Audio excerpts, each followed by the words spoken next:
What's going on, guys? It's Nick here, back with another video. Today we're going to be going over the worst values on a few different platforms when comparing them to the other sites that you're drafting on. It'll make complete sense when we go over it, so I don't even need to jump into it too much, but these are basically players you would avoid if you're drafting on ESPN versus Yahoo versus Underdog. So we'll do that in a second, but first, gotta do this stat today, and gotta welcome two people to the Hall of Fame, getting 10 right on YouTube or Twitter. Both on Twitter, it was at the Lord of Meese and at _Hoddard. Both got their 10th right in this last week or so. I believe that's 5 people now on Twitter, only 2 on YouTube. Maybe it's a little bit harder to get on YouTube, more people doing the comments. But if you want to participate again, try and get the correct answer to each stat of the day. First, we will be having a subscriber league for people who've made it in. So the 5 people who've gotten it on Twitter, 2 people on YouTube. I believe there's actually some overlap there, but we're going to try and get a 12-team league going. Maybe it'll be a 14-team league of people who get the stat of the day right. So you got to get right 10 times and be first. So yesterday's stat, as you see on the screen here, was who was the youngest quarterback to have at least 35 fantasy points in a week last season? The answer was Jalen Hurts, someone that I'm honestly becoming more and more off of as the off-season progresses, excuse me there. YouTube, Jace Vaughn got that first, and then Twitter at Hoddard. Of course, that was the one that got him into the Hall. Today's stat, among quarterbacks with at least 20 pass attempts in a game last season, who had the worst game in terms of yards per attempt? Okay, so if you guys don't know, thefantasyfootballadvice.com, you see it on the screen down here. All you gotta do, you do not need an account. This is free for everyone to use as long with the trending players page. Both of these are free. You can use them whenever you want. Trending players is basically just latest news that we see as being important and kind of give our fantasy take on what's happening. So definitely good to keep up to date with that. And then ADP, of course, is just the site ADPs. Some people have asked if we want to change it to rankings. I'm going to think about that. It's obviously more difficult because the ADPs are much more easy to access, which means it'll be updated less frequently. So you need to keep that in mind, that it's not going to be updated frequently if we change it to rankings for the site. So by that, we just mean like if you were to enter a draft, there's a difference between where people are drafting players and where that specific site ranks them. I like having it at ADP because it shows where people are actually going at that time. Of course, it's not super quick to update, but I mean, as you see here, Akers is gone, right? He's not even on the rankings here. So things still do kind of change. But if we looked at like Henderson, ND, he's being updated on Underdog. I believe he's being taken earlier than this, but of course, I don't actually know if it's like trailing 7 days, 10 days. I don't know what these sites use.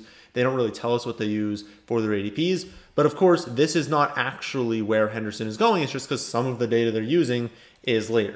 But these sites are also really slow to update the rankings, so it's kind of a mixed bag. If you guys really want to change it to rankings, I can do that. It's going to be more time intensive, but I can do it. Just know it's going to be updated less frequently. But right now, this is ADP. So this is where these guys are going on average. And honestly, it's totally fine for this video as well, because if you're looking at worst value, right, you're not concerned with like where the rankings are of players. You just got to know like, hey, people are taking DeAndre Hopkins on ESPN at 14. I don't really care where they're putting him in the rankings. They're taking him at 14. And if you look at every single other site, that is too early. So that's what we're going to do in this video. Again, if you don't know how to use the page, it's so easy. This is effectively your avoids tab, and this right here is your targets tab. So if you want to know the quarterbacks to target on ESPN, well, it's these guys because they're going significantly later than every single other site. If you want the quarterbacks to avoid the worst values, well, it's right here because they're going earliest on ESPN. So we're going to start with ESPN. I'll probably do like ESPN, Underdog, and Yahoo. I think those are the 3 most common. And if you really want to know FFPC and NFL, just go to the site, click the tab, you're going to see them there. But I'll kind of walk through these ones. ESPN is definitely the largest platform. It's what the most people use for sure. I think a lot of people use Underdog. If you want to use Underdog, remember, promo code FFA, you get 25 free bucks to use. It's a lot of free drafts. But a lot of people use underdogs. We'll go over that. And then Yahoo, I think, is more than NFL. I hate NFL. I would never, ever recommend someone uses NFL to do a league in. But if you use it, you can check the website. So look at this. Top, Derrick Henry. Don't care. Everyone's taking him early. Saquon, don't really care on this one. I do believe his ADP will drop, but it's not going to drop out of the first round. So remember the news, was that like 2 weeks ago at this point, that he might not. And okay, so here's one of the things with Saquon. I think people are blowing this one out of proportion, which is wild because they were undervaluing his injury before. So to start the summer, we were like, listen, guys, we have no idea where he's at in his recovery, right? People are just assuming he's 100%. No, you should never assume someone's 100% coming off an ACL injury. You got to assume there's a chance that something happens. So when people were taking him at 3rd overall, it was ridiculous, right? And I said it was ridiculous. You know, I was probably having him in like that 5, 6, 7 range. But now a report comes out, and the headlines are like, might not be ready for week 1. And so everyone's like, oh my goodness, you cannot possibly draft him. One, no, that just says might not. And what is he going to say? I'm absolutely ready for week 1? Like he's recovering from an injury. He can't possibly say that. So what did you expect him to say, really? And 2, he didn't even say like, oh, probably not out there week 1. He was just like, we'll see. Well, yeah, like, what exactly? Like imagine you're Saquon Barkley and a reporter asks you, hey, do you think you'll be ready for week 1? We'll see. I'm recovering from a major injury. We'll see. Like he doesn't know, and you don't want him to say yes or no because he doesn't know. That's the correct answer they gave. So people freaking out and saying you can't possibly draft him, that's completely ridiculous. So I think he's actually going to become a value, which is wild because we listed him as, you know, one of the riskiest picks in the first round, one of the people we were avoiding. He's going to drop into the late first round. We're not avoiding him anymore. That's now becoming a really, really good pick. So understand that I can release a video in May, June, even July, and then come August, that take can completely change. That's why you should stay up to date on the rankings. You should keep watching the videos, but understand that ADPs change a lot. But yeah, Saquon, I think this will drop to, I think he'll end up in that like 7, 8 range is my guess personally. Don't think he'll make the second round, but it honestly might be a good pick depending on the news. We'll see what news kind of comes out there. Tyreek Hill, no, I mean, it doesn't matter. He's basically going as a late first round pick everywhere. Again, we went over Hopkins. It's pretty similar. I would say Adams, fearless drafters on ESPN. We have no idea, at least as of recording this, it gets released tomorrow. We don't know for sure if he's going to have Rodgers. There's also this weird contract situation with him. I think it'll be fine. But the Rodgers situation, yeah, we're not taking him at 9 if Rodgers isn't the quarterback. So people being fearless on ESPN, 9's probably a little bit aggressive over there. Metcalf at 16 on ESPN is also probably a little bit too early. I think getting him at that turn is really, really nice. I want to say I used him in the video when I went over my favorite strategy, which is like if you have a top 5 pick, taking a top 5 running back. Then I think I grabbed Metcalf in the next round. I don't remember fully, but I think I did that. But it's really nice getting him in the late second because you're grabbing that elite receiver, that elite running back to start out, because I think Metcalf could easily be the #1 receiver this season. And then maybe get a tight end in the 3rd round, maybe get another running back, wide receiver. You're very, very flexible at that point. But I think like early 2nd round might be a little bit too early there. Michael Thomas, this is a big one. I expect this to drop a lot. The report came out I'd say minutes before I started recording this, that Michael Thomas might miss a few weeks, they said. I don't personally understand or know like why. There's got to be a medical reason as to why they delayed the surgery. It could be, and again, I'm just speculating here, I'm sure we'll know, but it could be like one of 2 things. Either what I think happened, like they thought that he wouldn't need the surgery last season if he just had a bunch of time to recover, and then they got into June and they were like, okay, maybe this isn't like fully healing. We need to now do the surgery and get this over with. Or they needed to delay. Like sometimes they do need to delay surgeries for something to heal and like then go in and do the surgery. I don't think that's the case. So I think they probably tried to have it heal on its own. And then they were like, this isn't going to be ready in time. We need to do the surgery now. But whatever happened, he might not be ready for week 1, 2, 3. And I mean, you can't take Michael Thomas at 23 or even at any of these ADPs if he's going to miss even like 2 weeks of the season, right? That's a huge blow to be missing your like 2nd to 3rd round pick. You obviously can't do that. So I expect his ADP to drop. But, you know, it's going to be one of those situations in August where we're like, okay, at 3 weeks, what do you do? Like, what do you do with Michael Thomas if we're pretty sure he's going to miss 3 weeks, maybe be limited in the 4th week, and then good to go in week 5? Do you take him in the 5th round? I don't even know the answer to that fully. I think we're going to just have to wait and see what the ADPs are, wait and see what this news is. But it'll be very, very interesting to follow his ADP because it's going to drop from here. No major ones. I mean, everyone right here is kind of where they're going on all the other sites. One thing is this tier. So these, Jacobs is in there, but the quarterbacks, Allen and Murray in particular, going very early on ESPN. Josh Allen in the, I guess that would be the fourth or fifth pick. I think it's the 5th pick actually in the 3rd round. That's very early for him as a quarterback. And then 38, what is that, like the 2nd or 3rd pick in the 4th round for Kyler Murray. As I said in Thursday's breakdown, my projections have this actually as correct. I think Allen is a late 2nd round value according to my projections. Not the rankings. I would much prefer them in the 4th round. I would probably not be taking Josh Allen this early. Love his ADP on Underdog. You should be smashing that. Good ADP on FFPC. These maybe are a little bit too early because at that point you're taking him pretty close to where you're taking Mahomes. I would still prefer a little bit of a gap there. And like I said in the video, like I want one of Josh Allen, Kyler Murray, Dak, Lamar. I'd love one of them. But it's not like there's a huge gap between all of these guys, especially with the Cowboys just opened their camp. I don't know if you guys have seen this yet. Dak looks good. I mean, he's moving around. He's throwing really well. They're clearly, like if you watch some of these videos, they're not being careful with him. He's very, very likely going to be good to go unless we hear something. I'm assuming he's good to go. Like, I want one of those 4, so do I want to take Josh Allen when I can wait, 10 picks for Kyler Murray? Let's actually just see. Let's go by quarterbacks.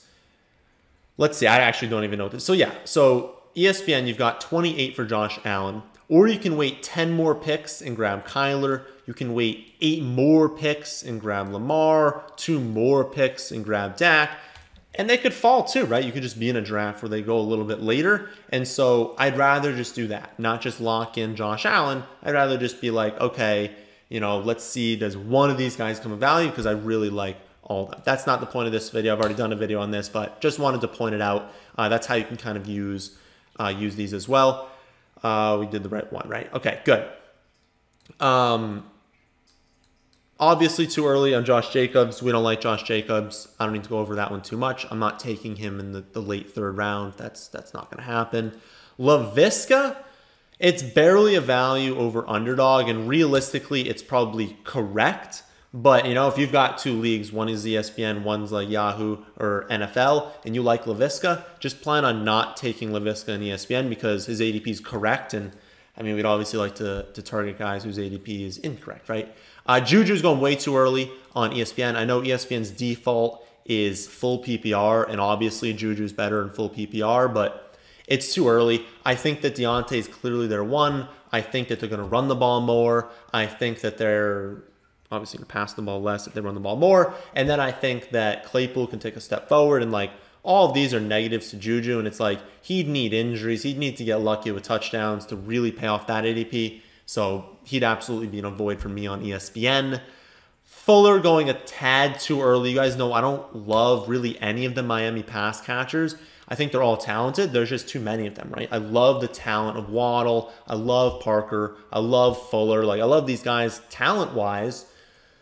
But all in the same team with Gesicki, with the run game, there's just too many mouths to feed. And so I'm probably just avoiding most of that team. And especially if it's the earliest of any platform, I'm not going to take that.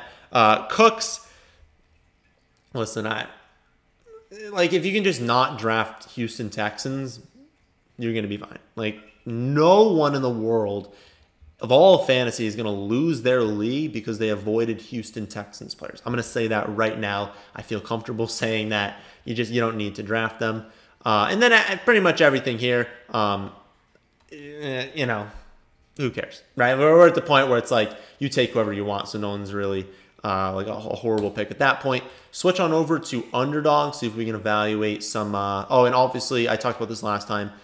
Anyone who is ones across the board, which is basically just going to be Christian McCaffrey. But if someone is like the exact same number everywhere, they're going to get both best and worst, obviously, for a site. But it's really only going to happen to McCaffrey because like the odds that someone lands on exactly 40.0 on Underdog and then is 40 everywhere else is pretty much 0. But let's look around. Let's see some Underdog non-values.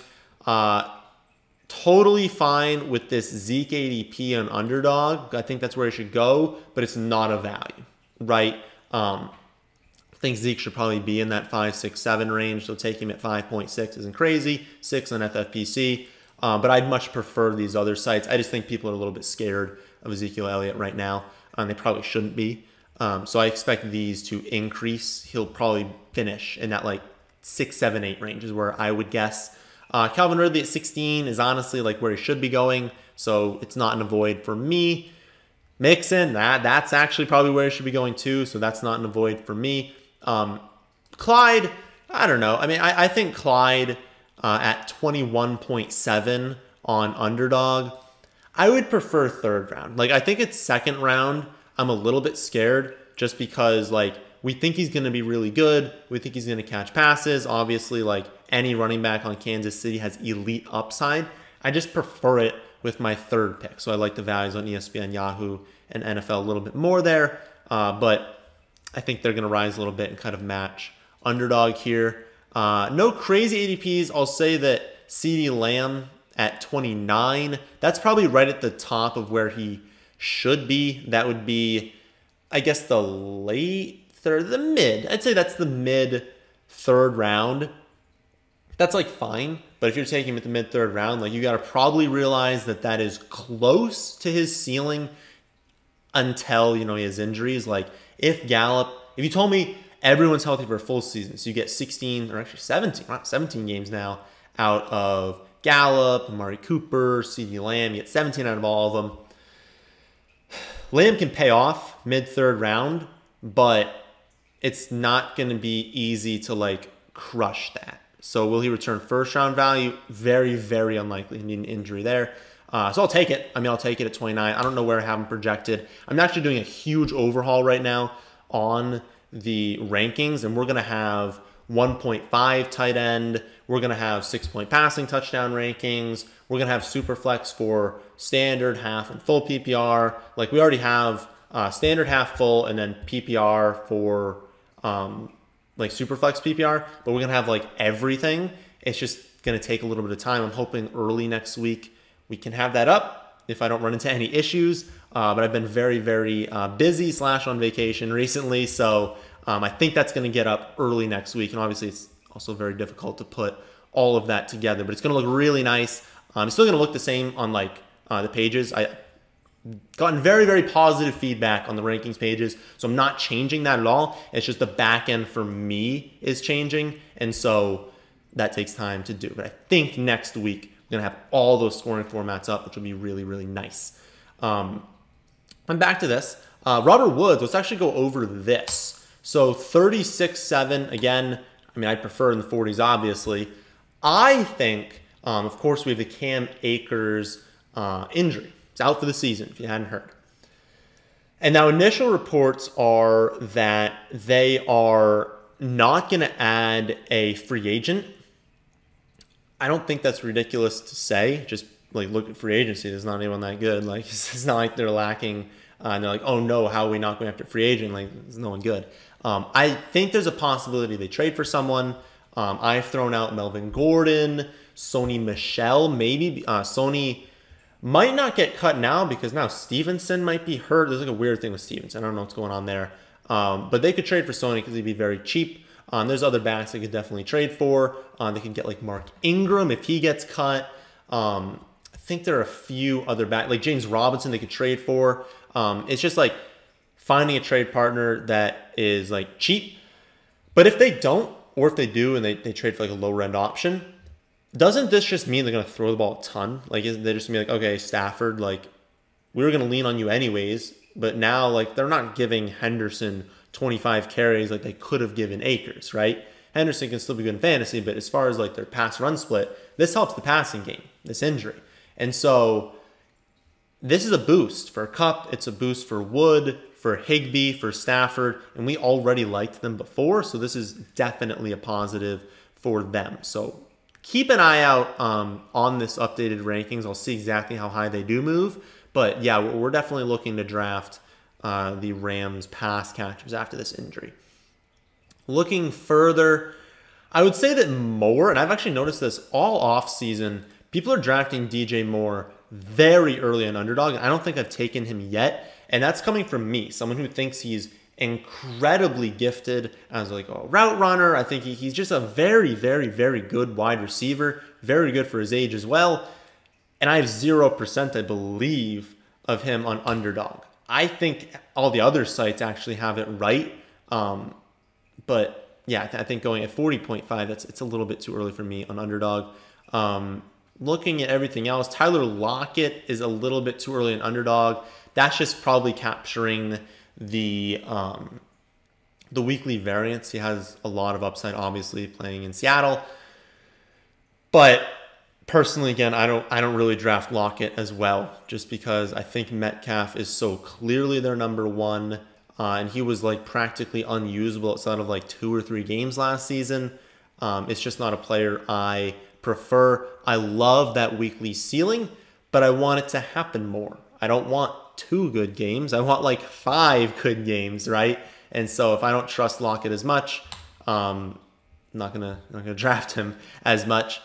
Chase going very early, very fearless on Jamar Chase on Underdog, but I like that. I think Chase is pretty clearly their one. Higgins as well, so I guess Underdog is very high. And this actually makes sense because a lot of the people who are making content for Underdog, the big names in the industry, people working for Underdog themselves, ETR, they're hyping up this stack of like Chase, Higgins, Boyd, and Burrow. Obviously not all of them, but like 2 of those guys in Burrow, they're hyping that up big time. So it makes sense that Underdog has a high ADP. I think that if you're drafting somewhere that's not Underdog, they'll be a little bit lower just because the people making content hyping them up are not on those platforms as much. Nothing crazy in this mid-range. Ayuk is high, which is unfortunate because we love Ayuk. Galladay is high. Odell's a little bit high, but none of them are like awful values. Like I would still draft Brandon Ayuk. I would draft Kenny Galladay. I haven't yet, but I'm not like totally against it, just because. And maybe this is honestly probably a function of doing these mock drafts with you guys. Galladay falls, and so I think there's a lot of variance to Galladay's ADP to where it's like at 54, no. But I think I was doing the draft. Maybe it's for like last week's mock draft Monday. And actually, yeah, I don't even have an Underdog one for this mock draft Monday. We're going to start one up, and I won't have enough of it done in time, I don't think. Since I was doing it with you guys, and I was talking about Galladay, like I don't love him as a value, he was dropping and dropping. I think he was available at like 70 in our draft. And I don't even think I took him then. I took someone else. But you could be in a draft where people just don't like Kenny Galladay. They don't want Giants players. And so 54, no. But if he drops to 70... we're starting to get into a situation where it's like he's, the number one wide receiver on an NFL franchise. He probably shouldn't be going too late in the draft, even if we don't love it. So not at 54, but if he starts being the exact same pick as some of these other sites, yeah, we'll take him. I don't really think there's anyone else that we'll go over on Underdog. Okay, so we'll do Chark, Gallup, and Mike Williams. We'll talk about those 3. Chark, I'm not going to be taking this year if he's going to go at 72. I'll take him at 105, at 97. But I honestly think like straight up, I might even prefer LaVisca because he's more versatile. I'm concerned. Like I think the offense is going to be good, but I can't tell you that I think that DJ Chark will be the best wide receiver. And he's being drafted like he's the best wide receiver. Also, like Lawrence is going to be great, but he's also still rookie. And so asking him to support all of these fantasy players is asking a lot. And so if I'm going to take a shot, I'm taking LaVisca, who I genuinely believe is more talented than Chark is. But if you think Chark is their best receiver, sure, draft him. Just don't do it on Underdog because he's going really early. Gallup, again, is part of basically on Underdog's people are doing the like 2-in-1 stack. So they're taking Gallup, they're taking Lamb and Amari.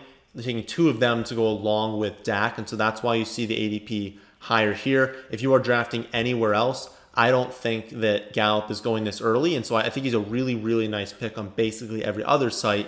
It's probably too early for me to force the stack on Underdog. And the last one, Mike Williams, I still need to listen to it. But I think PFF did a podcast where they interviewed Mike Williams. And I believe the quote was that he thinks he's getting a lot more targets.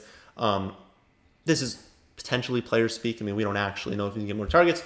But he's been going too late pretty much all summer on most sites. Finally going at a good spot on Underdog. But yeah, he's the clear outside wide receiver. He's probably going to get more targets. He's a clear red zone threat. Like, Mike Williams has been a good pick. I don't know why he's been going so late. So those are some of the worst values on Underdog. And again, some of them weren't even that bad values. We'll go to Yahoo now. And then maybe we'll be done with it. Maybe we'll dabble a little bit into the other ones. We'll kind of see how we're feeling. We've gone over a lot of players in this video, so maybe we won't. But we'll go to Yahoo now. Jonathan Taylor at 6. I think that's where he should be anyways, so not an avoid for me. Chubb going, I'd say a hair too early at 8 on Yahoo.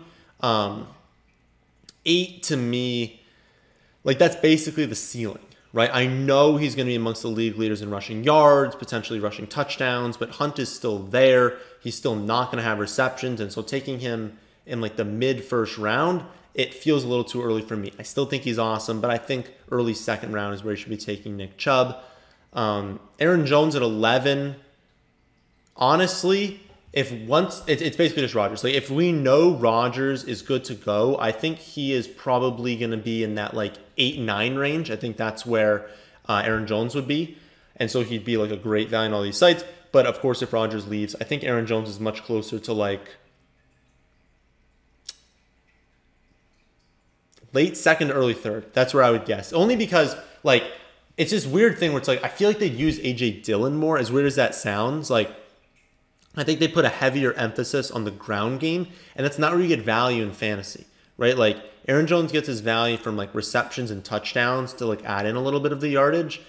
Well, if they're going to lean more on the ground game, like I don't care about a carry. Like realistically, I much prefer a target. I much prefer them to hit a 30-yard pass, get into the red zone, and now you can give them carries. I don't care about these carries between the 20s that are giving me like 0.4 points. Those aren't doing anything for us in fantasy. I want the touchdowns and the yards. And if the touchdowns are going to decrease without Rodgers and the receptions also go down because they're just not as good, like I think they're going to lean more on AJ Dillon too. Like he won't be nearly as good of a pick, but yeah, if they're going to have Rodgers, then yeah, he's a late first rounder. Dobbins is going too early though. I don't think you can take Dobbins at 24 on Yahoo. I don't think it's viable taking him at the turn of the second and third round. That's where he was going earlier everywhere. I think people did a good job, noticing that was a really bad value and pushing him backwards. But on Yahoo, I don't care that it's like half PPR, it's closer to standard. Like you cannot take Dobbins there. I think 34 in NFL is really good, but 24 on Yahoo, it's just too early. They're gonna use Gus. They're gonna have Lamar run things in. Like you can't take him in like that in that spot. Mahomes at 14 is also a no-no. I want to see when I do these rankings where exactly Mahomes ends up value-wise, but I believe when I initially did the first set, he was actually value-wise like a mid-second round pick, but that doesn't mean I want to necessarily take him there at 14. Like you're not giving yourself enough upside. You got to be getting these running backs and wide receivers that have just earth-shattering ceilings. To take Mahomes in the second round, you're just not giving yourself enough chances at these elite players. Third round, maybe it's fine. It probably is fine in the third round, but there's just so many good players available at 14. I cannot do it with Mahomes, so do not take him that early. And honestly, even at these picks, like 17 on ESPN, 19 on NFL, to me, that's just a little bit too early. Like I can't do it unless it's third round. Sanders is way too early. They're going to use a committee. I'm like fully convinced that the Eagles are going to use a committee this season. I love Miles Sanders. I think he's very talented. There's no way in the world I'm taking him in the middle of the 3rd round. I just cannot do it. There are great wide receivers. There are tight ends in that range. There are other running backs who have like workhorse ceilings. I'm not taking Miles Sanders in the middle of the 3rd round. Gaskin, you guys know my take on him when I did that breakdown video. He's going to move up in the rankings basically every like week or two that like they don't sign someone, and my confidence will go up. So if you're watching this and he's still at 45, they still haven't made a move, and your draft is happening, it's like late August, smash it. I think he's a really, really, really good pick if I know they're not going to add someone. But I'm not convinced that they're going to stay pat with like what they have, and so I personally am not drafting him right now, and especially will not do that at 45 on Yahoo. Wilson's too early for me on these sites. He's going like really, really close to some of those other, like I guess 2nd tier quarterbacks, and I don't think it's that close. I don't think you should view him in that same range as like Allen, Kyler, Dak, and Lamar, and he's going like right outside of it, and I think there should be a bigger gap than there is. Edmonds is too early at 56 for sure, so I wouldn't take him there. Again, I talk about how I love the upside of Chase Edmonds, but I love Chase Edmonds at 79 on Underdog or 67 on ESPN. At 56, no, it's just a little bit too early there. Dallas Goedert, in no way can you take Dallas Goedert at 58. And there was like a few of them, weren't there? Oh no, maybe it was ESPN with Logan Thomas. I feel like I skipped over that one. Logan Thomas is going way too early on ESPN. And then Noah Fant and Dallas Goedert are going way too early on Yahoo. These are good, young, athletic tight ends. But Zach Ertz might still be on the Eagles, in which case you're just getting crushed at 58. And then Fant, like, they still at 65 on Yahoo. It's like they still have Jerry Jeudy getting better. They still have a ground game. They still have Courtland Sutton coming back. They have other talented wide receivers. At 65 for Fant, it's just much too early. I like 101 on Underdog. That's much better for me. 91 on ESPN. Those make sense to me. 65, I mean, no. I don't want to do that. Ronald Jones, absolutely not. 66 on Yahoo? No. We're not doing that. I think a report came out, maybe 3 days ago, that was kind of going over what we should be expecting from the Bucks, and it's exactly what we were talking about. I love it. It's exactly what we were talking about all offseason. It is basically Ronald Jones, Leonard Fournette. Whichever one we want to call the starter, doesn't matter. It's going to be hot hand. It's going to be like who's performing better, maybe matchup based. And then it's basically going to be anytime we're in obvious passing down, 2-minute drills, hurry up offense, Bernard. That is exactly how I thought it's going to go pretty much all offseason. It's what the initial reports are. It just makes so much sense. Tom Brady does not want to throw to Ronald Jones and Leonard Fournette. They cannot catch. They're not good in the receiving game. He wants to trust his pass catchers. And Giovanni Bernard is not a good early down back, but he has proven that he, like James White, can be reliable in the receiving game, and that's what Tom Brady wants. There's no way in the world, if Bernard is healthy, that Ronald Jones is getting 3rd down snaps, 2-minute drill snaps, hurry up offense snaps. It's not going to happen. He'll have to get all of his value on the ground because he also can't catch even when he gets the targets. So no way. No way you take him at 66. Rodgers is too early until we know. I mean, I'm not taking him at 60s until I know like who he's playing for. And especially, I heard a good point the other week about Rodgers, and it's like Tom Brady, he vocalized this, and it was pretty clear that like he joined in the offseason, but like NFL offenses are so complex. And even Tom Brady, being in the league for like 150 years, he knows everything, right? He still like took a while to fully understand the playbook, fully be comfortable with it. And it was basically like later in the season, you can kind of look at their schedule and like see like, oh yeah, it was this week clearly when things started to click late in the season, and they dominated. I mean, you think that Rodgers is going to like join a new team in August and be good? I mean, he'll be good, but like the offense is like imagine that. Imagine joining a team like 30 days before week 1. You can't possibly know everything in the offense. You can't possibly be like comfortable in the offense. And so they were basically saying that as a case to like say, hey, maybe he's going to stay, because like, would he have moved at this way? If he really wanted to not play for the Packers, he probably would have joined another team at this point, because it's getting really late in the offseason. And it kind of seems like he's going to play this season. So that's just a take on that whole situation there.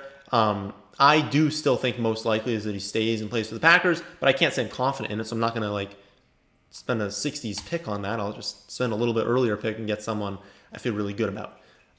That is really it, though, on the values on Yahoo, and I think we'll end it here. That was a really long video for this, but again, thefantasyfootballadvice.com. You go to the ADP tab. All you got to do, these are your targets, these are your voids. I'll be updating it. Again, I'm going to think about if I want to do it with rankings. It's just going to be updated less frequently. And I think ADPs, like, maybe they're not amazing right now, but give it 2 weeks, right? When you're actually doing your drafts in August, I think the ADPs are going to be a lot better, and it's going to be much better to look at where people are actually going, not where they rank. So that'll do it for this video. I hope you all enjoy. If you did, then how about hitting the like button, and how about subscribing to the channel if you're new here? Thanks for watching.